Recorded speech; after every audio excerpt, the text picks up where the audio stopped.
Mga kapuso pagnubo sang inflation, hindi mabatyagan sa pila ka mga Ilonggo. Pagsaka sa presyo sang gatong, perwisyo para sa mga motorista. Si John Sala nakatutok. Nanginiimbokada sa ikatlo ka State of the Nation Address ni Presidente Ferdinand Marcos Jr. sang 2024 ang paghatag sini sa iktalupangod sa presyo sa mga nagapanguna nga mga balaklon.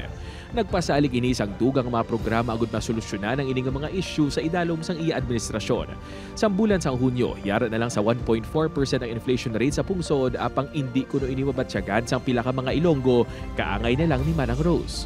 Isda, baboy, karne, utan kag iban pa nga mga pang-adlaw-adlaw nga kinahanglanon ang mabakal ni Manang Rose sa iya 1,000 pesos. Sang una, budget na ni sa isa ka semana. Apang subong, haluson na lang ini nga makaigo sa 3 ka adlaw bagod sa tuman kamahal sa mga balaklon. Ang maiguan na kwarta mo naman nga sang una nga kung pila budget mo Wala nyo ginabatyagan bali mamang ginahamba nila nga nagnubo ang presyo sa mga balaklon. Wala. Sobra pa gani. Magluwas sa presyo sa mga nagapanguna nga balaklon nga nagamahal. Dugang pa nga palasanon ang pagsaka sa presyo sang gatong.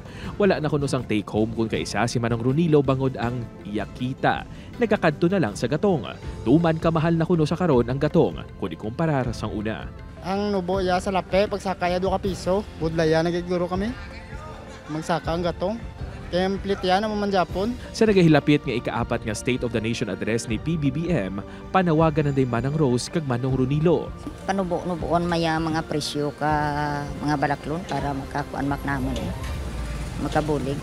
Nami tanay kung panabuon niya pagitang gatong sa para ba nami pagbiyahe namon. Sa palaabuton nga July 28, bantayan ang coverage ang GMA Integrated News sa State of the Nation Address ni Presidente Ferdinand Marcos Jr.